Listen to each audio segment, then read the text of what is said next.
Saving curve can be derive from the consumption curve. आपको इस statement को जो है जस्टिफाई करना है और आपको वैलिड स्टेप्स भी देने हैं जिसके थ्रू हम कंजम्पशन कर्व से सेविंग कर्व तक पहुंच सकते हैं, और आपको एक वेल लेबल डायग्राम भी बनाकर दिखाना है। स्टूडेंट्स, हमें एक कंजम्पशन कर्व दे रखा है, ठीक है, कंजम्पशन कर्व सी, जो कि हमारी इस 45 डिग्री लाइन को यानी रेफरेंस लाइन को जो है पॉइंट बी पे इंटरसेक्ट कर रहा है। याद रखिएगा, इस पॉइंट बी को जो है ब्रेक इवन पॉइंट कहा जाता है।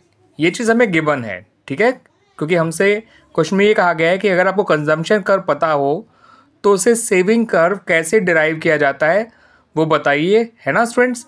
तो हम ये मान के चल रहे हैं कि हमें कंजम्पशन कर्व गिवन है जो कि हमारी 45 डिग्री लाइन को यानी लाइन ऑफ रेफरेंस को पॉइंट बी पे इंटरसेक्ट कर रहा है, और ये जो पॉइंट बी है वो एक हमारा ब्रेक इवन पॉइंट है। इस बात को ध्यान रखिएगा।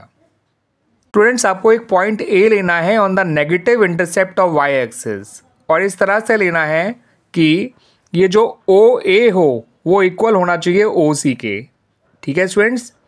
ओ सी है पॉजिटिव इंटरसेप्ट पे और ओ ए जो है वो नेगेटिव इंटरसेप्ट पे होगा ऑफ वाई एक्सिस, ये बात ध्यान रखिएगा।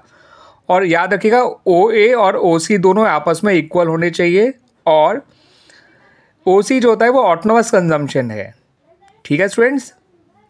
ये जो ए पॉइंट है ये सेविंग कर्व का स्टार्टिंग पॉइंट कहलाएगा, क्योंकि जिस समय इनकम ज़ीरो होती है उस समय जितना ऑटोनोमस कंजम्पशन होता है उतना ही नेगेटिव सेविंग्स होती है, यानी उतना ही डिस सेविंग्स होती हैं। Clear students. तो अपने सेविंग कर्व का स्टार्टिंग पॉइंट तो मिल गया ए। अब आपको स्टूडेंट्स ये काम करना है कि आपको एक परपेंडिकुलर ड्रॉ करना है फ्रॉम पॉइंट बी, यानी इस पॉइंट से एक परपेंडिकुलर ड्रॉ करना है, ठीक है स्टूडेंट्स, जो कि एक्स एक्सिस को इंटरसेक्ट करेगा at the point B dash, ठीक है स्टूडेंट्स। अब ये बी डैश जो है पक्का सेविंग कर्व का सेकंड पॉइंट होगा, ठीक है। क्यों होगा समझाता हूँ मैं आपको स्टूडेंट्स। ये जो पॉइंट बी है ये ब्रेक इवन पॉइंट है, यहाँ पे इनकम और कंजम्पशन इक्वल होते हैं। तो जिस पॉइंट पे इनकम और कंजम्पशन इक्वल होते हैं उस पॉइंट पे सेविंग ज़ीरो होती है, और ये जो बी डैश है वो ज़ीरो सेविंग को इंडिकेट कर रहा है, ठीक है स्टूडेंट्स। सेविंग कर्व जो है वो बी डैश से जरूर पास करेगा उस पॉइंट पे जब इनकम और कंजम्पशन आपस में इक्वल होती हैं। तो saving curve must pass through point B dash. को स्टूडेंट्स इन ए बी डैश पॉइंट्स को ज्वाइन कर देना है और इस लाइन को आगे एक्सटेंड कर देना है। तो ये हमारा जो ए बी डैश एस है, ठीक है स्टूडेंट्स, ये हमारा रिक्वायर्ड सेविंग कर्व होगा, ठीक है स्टूडेंट्स। यानी हमें पॉइंट ए बी डैश को ज्वाइन करना है और उस लाइन को आगे फर्दर एक्सटेंड कर देना है टू पॉइंट एस।